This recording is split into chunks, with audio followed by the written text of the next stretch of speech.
Hello, everybody. This is Kevin with Inspiring How You See That. We're the inspirational channel that goes behind the scenes, interviews some of your favorite artists, entertainers, and much more. And we also do inspirational stories. But today we're back with another Tech Tuesday, and we're going to be talking some more about Instagram. This is not really a tech, I would say, tip. It's more or less kind of some pros and cons segment. And we wanted to talk a little bit about some of the questions that we had within Instagram. So Brian, of course, does all the interviews and everything where, he'll talk to the bands, the entertainers, whatever it may be. And sometimes they mention some of these social platforms and some of the holdups that they're having. And, we've also had some people reach out to us in regards to some questions and pros and cons and things like that. So I just wanted in this segment to kind of quickly go over some of the changes within Instagram / Facebook, and let you know the pros and the cons of it. So you'll see here, and as we talked in the last segment, the Instagram works a lot better on the app. Now Facebook works a lot better on the desktop, which makes total no sense to me why Facebook is trying to embed the two platforms together and make it so that way you have to do ads and all that other stuff. So we're going to get into that kind of the pros and the cons. So that's one. They're trying to merge everything together. It was a lot easier with Instagram. The way it was on here, they let you do, the lengthy apps, whatever apps it may be. If you had other socials, well, now only Facebook wants their content on there and to link it because, as we said, Facebook owns Instagram, so they're just trying to get away from, helping you guys out there, unfortunately, with, making it easier. So if you want to link your Twitter, you want to link your any of those other social platforms that you're doing, and you make one simple post on Instagram on your phone, it'll go to everything, and you don't have to go through and do manual different posts. There is an app where you can actually kind of do that, but it gets to be a real pain.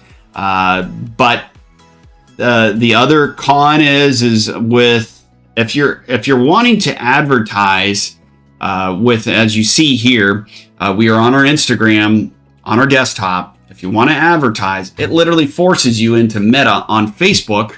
So then you have to go onto Meta and advertise on Facebook. Another con is a lot of the features for payment systems on Instagram where they used to pay you, or if you used to get a lot of views on certain things or marketing, it took that all away. And we're gonna get into that a little bit on another segment.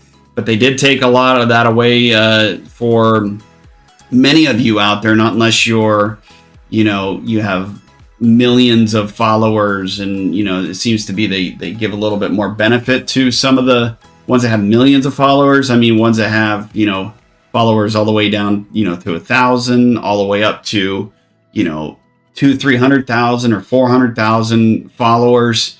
They do have problems. I mean, ours is between 40,000-45,000, and we do have issues. I mean, many of our stuff on there, if we didn't have, some sponsors and people that want to sponsor us or help us, honestly, Instagram would pay you nothing.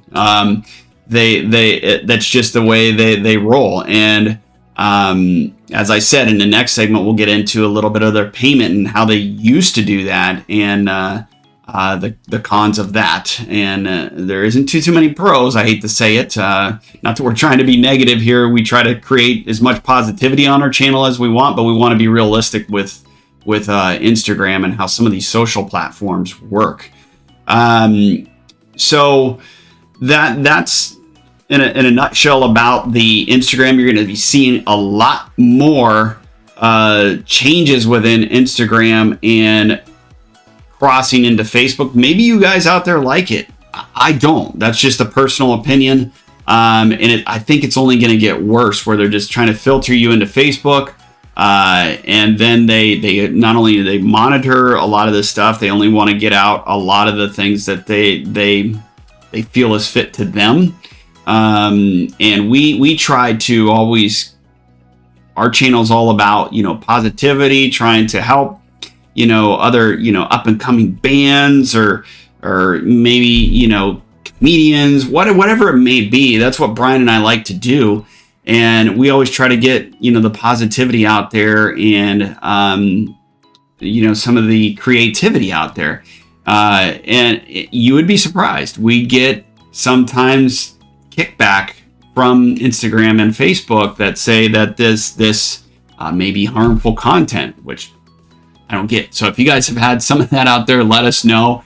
We kind of get a kick out of it because all of our content does not contain any, harmful information. It's only positivity, and it doesn't have any, things about any of the stuff that their policies talk about. So I think as the meta merges and they always keep updating their security and all that other stuff, and it's all ran by a bot, and what they program in and what they want on their platform, and the things that they only want, you're going to start seeing it slowly but get worse. So that's just some pros and the cons. Not too many pros in regards to this. Next segment, we're going to talk about some of the things that Instagram used to pay us for. So be watching out for that segment. That segment will come up next as the part 2 to the Instagram/Facebook meta overview. So we'll see you on the next video.